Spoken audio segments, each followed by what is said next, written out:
going on, YouTube? This is Brian with BB's Vlogs and Adventures. I made a promise that once I hit 50 subscribers, I would actually come to San Antonio, revisit San Antonio, and go to the Crockett Hotel. Unfortunately, for the reason why I'm not at the Crockett Hotel is because the availability was not there for me. In other words, the hotel was fully occupied. So, seeing that this was a good week to do it, I decided that I would actually take us to a more haunted hotel with a history behind it that I'm going to give you a story. So let's start now. The Sheraton Gunter's Hotel is verifiably history of horror that sets it apart, whether it wants to be known about it or not. Some may say ghosts only come out in the dark, helped along with the creaks and the drafts to stir the imagination. But even the modern, well-lit and draft-free hospitality of the Sheraton Gunter Hotel can't chase away remnants of its past. Here at the Gunter, there are no dark force, creaking stairs, or clanking pipes. To unsettle guests, yet behind all the bright lights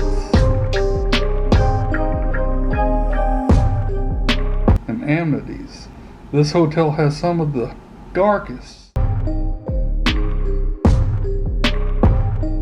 most substantial ghost stories in a city teeming with haunted and historical destination. It's an ideal stop for an enthusiast like me.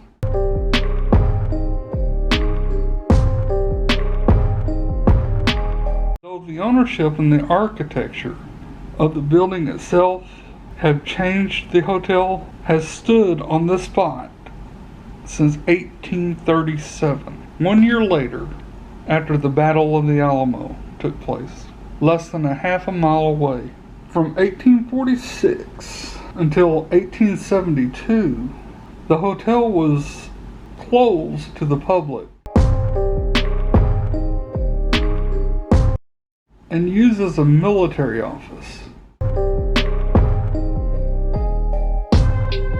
and was used as a military office first in response to the post-Mexican War cavalry incursions.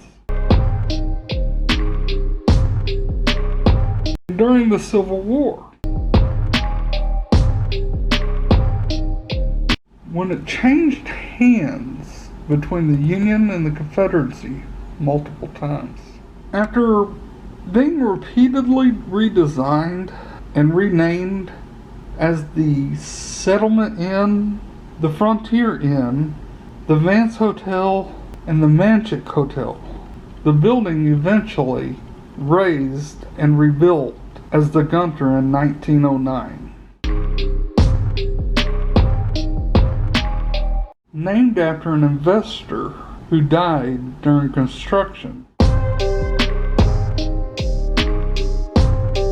At the time, it was the most opulent hotel Texas had ever seen, and the tallest building in San Antonio. The presidential suite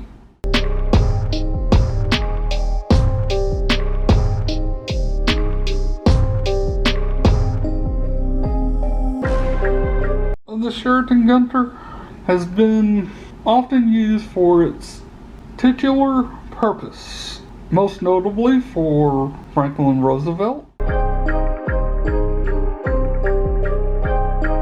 Harry Truman.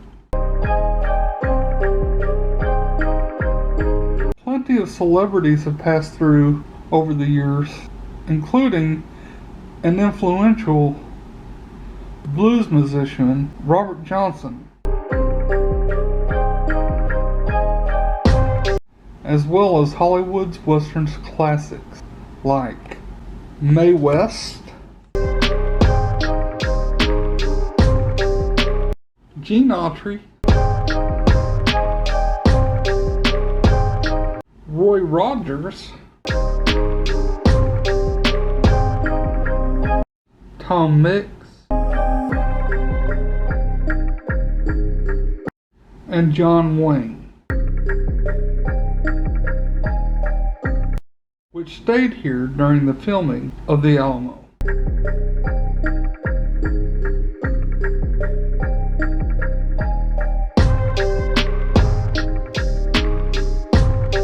Its most famous guests today, whatever, are those whom will never check out. Like most hotels in the immediate surrounding areas, this has had sightings of spirits of the frightened Alamo soldiers. But there's also a motley family of spirits seen only here at the very own Sheraton Gunter Hotel.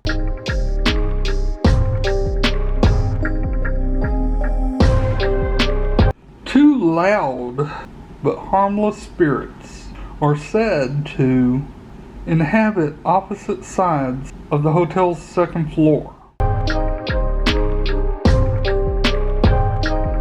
Ingrid, with her dark hair and long white dress, and Peggy in her daringly short flapper attire, have apparently been nursing a bitter rivalry since their deaths, or perhaps even before.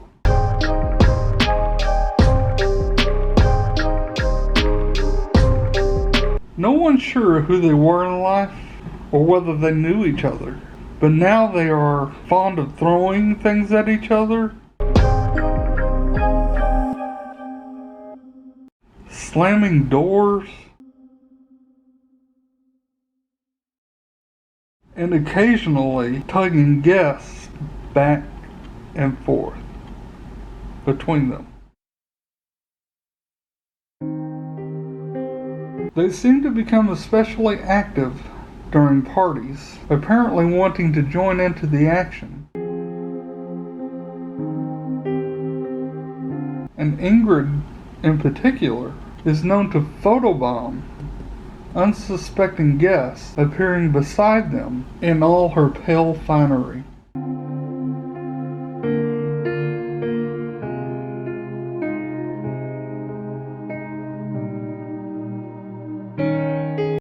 On November 23rd, 1936, Robert Johnson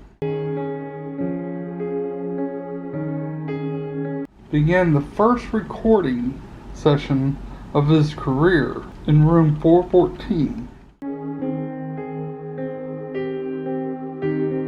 The session lasted 3 days and included his recording of Crossroad Blues,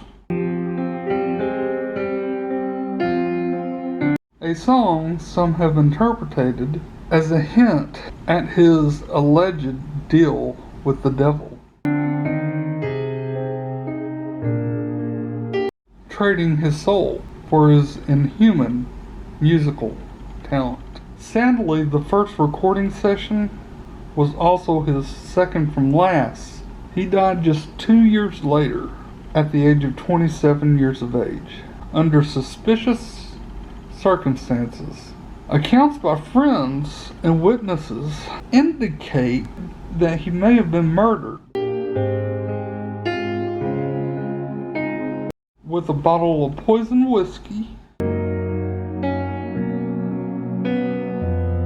gifted to him by an obsessed fan, or possibly tampered with by a jealous husband, or even the devil himself. In some tellings. Although Johnson died 2 states away from the Gunter, guests can say they can see him, hear, and feel him lingering in and around where he first tasted mainstream success. In spite of the legend of the deal with the devil, his presence is described as positive, amused to artists who seek him out. Indeed, many believe the song is not about the devil at all, but about a benevolent voodoo trickster, God symbolized by a crossroads, or perhaps simply about the fear of being caught on the road after dark as a black man in the segregated South. The bar here at the Gunter Hotel Lounge is named in honor of Johnson's visit. Now for the haunt that will leave you with the chills across your spine that I am supposed to give you.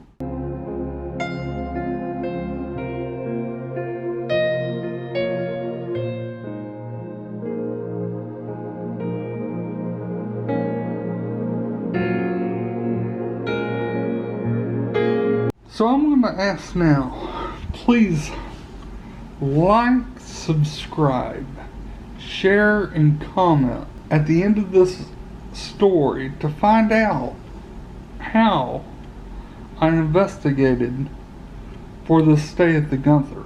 Remember, I have a spirit box, dowsing rods, grid lights, along with the Ouija board. Let's see what happens.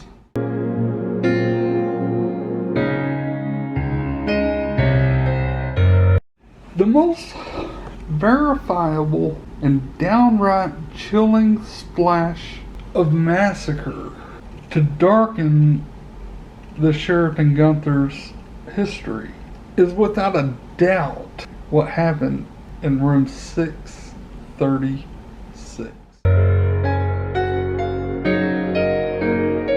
In 1965, a blonde man named Walter Emmerich checked in to room 636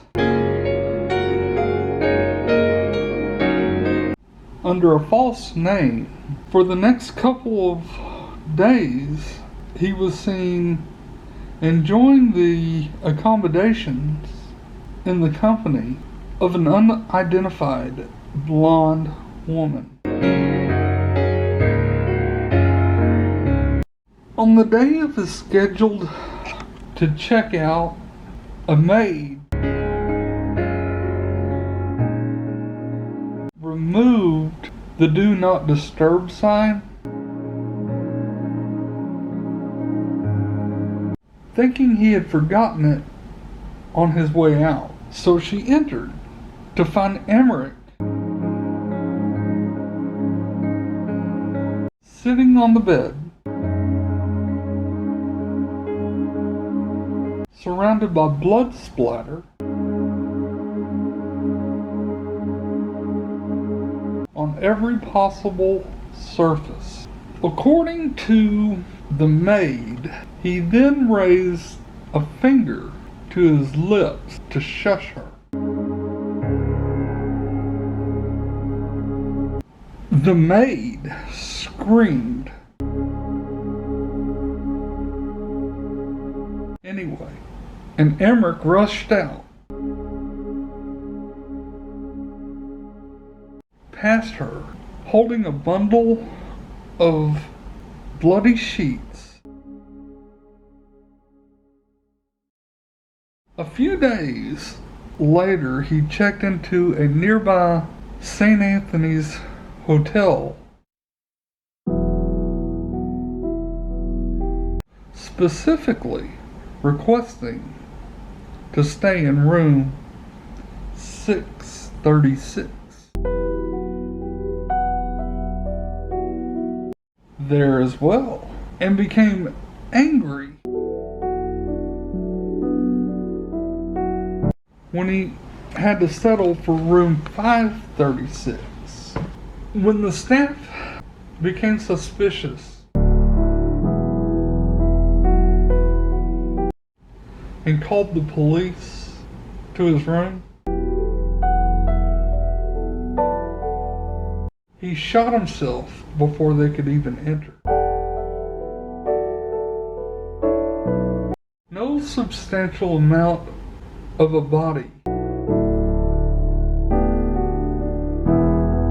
was never found, and no missing persons report never matched for the case. But it's clear by the amount of blood that somebody died that night. And long blonde hairs were found in the mess. By following Emmerich's spending,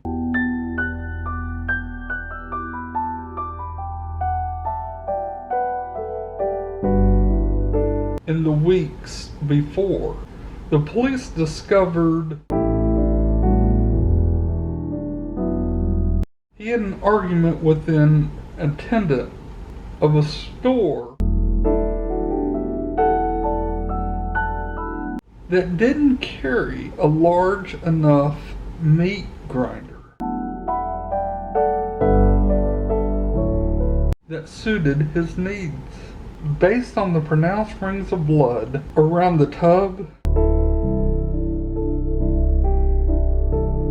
and the toilet, it's believed that most, if not all, the mystery woman's body was ground up and washed down the plumbing. If there were any left, perhaps, wrapped in those bloody sheets, it's likely dumped in the concrete of one of the fresh construction sites in that area at that time. Unlike the inspirational memory of Robert Johnson and the tolerated mischief of Ingrid and Peggy, the hotel has done its best to forget whatever happened in room 636. Remodeling and splitting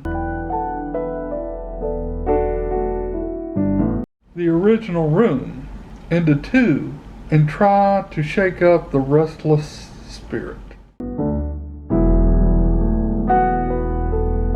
Nevertheless, guests still see the murder endlessly repeating, or else see the mystery woman simply standing over or near where it occurred with her arms outstretched. Some have also seen her as a much older woman in a similar pose. It's unclear whether she's a different entity attracted to a spot of spiritual turmoil, or the mystery woman herself lamenting her lost chance to live and age. In spite all of the efforts to move on, more than 50 plus years later, after the murder, the hotel received an envelope addressed to its old address and its old zip code, circa 1965. Inside there was no message, only an original key to the room 636. Just before the switchover to keycards. So today, I dared and checked in to greet the ghost of the Sheraton Gunter Hotel. Someone remembers, and I am here to find out who. Find out on the next video, my investigation, and what I find out.